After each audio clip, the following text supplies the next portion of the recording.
It was a chilly October day in 2015 when John Brennan, then director of the CIA and one of the most powerful men on Earth, picked up a phone call that would shake the foundations of US national security. He didn't recognize the number. Still, instinctively, he answered. "Hello? John Brennan." The voice on the other end wasn't a foreign diplomat or an agent in the field. It was a teenager, calm, cocky, and high. "You're a loser," the voice said. It sounded like a prank. But what Brennan didn't know, what no one knew at that moment, was that this call was the first domino in a cascade of chaos. The CIA had just been hacked, not by a rogue nation, but by a kid, a teenager with a $30 smartphone and a vendetta. This is not fiction. This happened. And the wildest part? That phone call wasn't even the most damaging part of what would unfold, because behind it all was a group of teenagers who called themselves crackers with attitude, and they were about to turn the US intelligence community inside out. The leader of this group went by the name Cracker. He was just 15 years old, living in the West Midlands of England. His life wasn't glamorous. He smoked weed in his room, got mad about foreign policy, and scrolled endlessly through forums. But Cracker wasn't just angry, he was skilled. Motivated by outrage over US involvement in the Middle East, especially in Gaza, Cracker decided he wasn't just going to complain about it. He was going to take action. Half a world away, another hacker was already deep into his own journey, a teenager in Virginia known as Default. To outsiders, he was just a normal American kid, loved video games, soccer, his dog. But Default had tasted power in a digital form. He started by cheating in online games, simple stuff. Then he moved on to cracking websites, and before long, he was hacking into botnets and university servers. His journey led him into the chaotic world of Anonymous. At first, he was mesmerized. Here was a decentralized force that could bring corporations to their knees and expose governments. But behind the Guy Fawkes masks and viral slogans, Default saw something else: disorganization, FBI infiltration, and too much drama. He left to join other groups, eventually becoming part of AnonSec, a more sophisticated collective. With AnonSec, Default hacked into Windsor University's medical school and found himself with access to millions of dollars in unpaid student loans. It was all there on a screen: names, balances, and one tempting delete all button. And so he clicked it. Whether it actually erased the debts for good remains unclear, but for Default, it was a defining moment, proof that he could bend real-world institutions to his will. Then came Denmark. At the time, bestiality was still legal there. The country had become a grotesque hotspot for animal sex tourism. Default and other hackers were disgusted, so they defaced Danish government websites, launched DDoS attacks, and forced the world to look. Their hacks even played a role in Denmark finally outlawing the practice in April 2015. The power of digital protest had never felt more real. Around the same time, Cracker was making his move against James Clapper, then the US Director of National Intelligence. Using a mix of Google searches and slick social engineering, Cracker got into Clapper's personal accounts. He rerouted Clapper's home phone to the Free Palestine movement.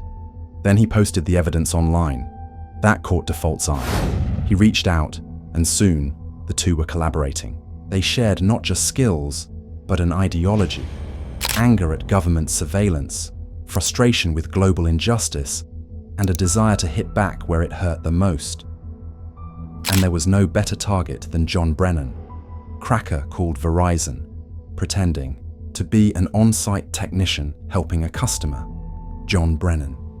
He made up an employee ID on the spot. The support rep believed him.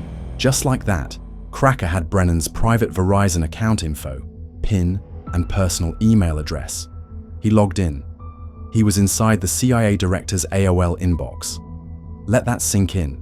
Inside were sensitive documents, personal information, and Brennan's 47-page SF-86 form, the same form all top officials fill out for security clearance. It revealed everything: psychological evaluations, past drug use, personal finances. Cracker posted screenshots online. But Default pushed him to go further. What would Snowden do? He asked. So Cracker contacted WikiLeaks. Julian Assange himself responded. WikiLeaks published the documents in October 2015. Among them were Brennan's sensitive background check, internal government memos, and Bush-era policy recommendations on torture and interrogation. The leak sent shockwaves through Washington. But Cracker and Default weren't done. They used their access to breach more targets. FBI Deputy Director Mark Giuliano, other top intelligence officials, and a key Justice Department system used for booking prisoners. They leaked the personal data of 9,000 DOJ officials and 20,000 FBI agents. They even accessed the records of fellow hacker Jeremy Hammond and posted those online too. The intelligence community was humiliated. The breaches forced officials into hiding, cost over $1.5 million in emergency security expenses, and shattered any illusion of impenetrability. And all of it had been done by teenagers. But you can only poke the bear so many times. One night, while drinking and chatting with a friend over Xbox Live, Default slipped.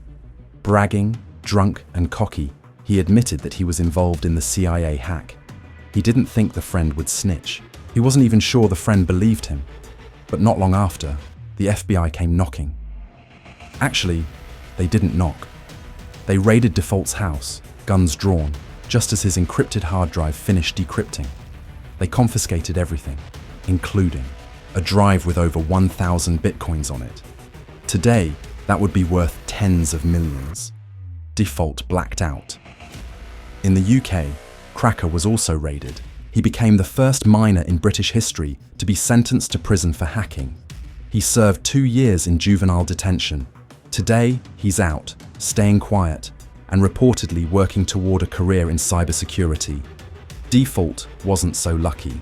He was sentenced to 5 years in federal prison, fined $145,000 in restitution, and spent much of his sentence in solitary confinement due to COVID.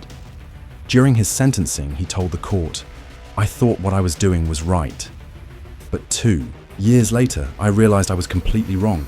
But the story doesn't end with arrests. In December 2023, the Biden administration renewed a controversial surveillance program that allows warrantless spying on anyone, including American citizens. A US court revealed that the FBI had already misused this database over 278,000 times. The targets? Political donors, January 6th suspects, Black Lives Matter protesters, and maybe people like you. So ask yourself, were the kids really wrong? Or were they just early? If this story blew your mind, if it made you question who's really watching whom, then smash that like button. Subscribe for more jaw-dropping deep dives into the hidden corners of history and digital rebellion.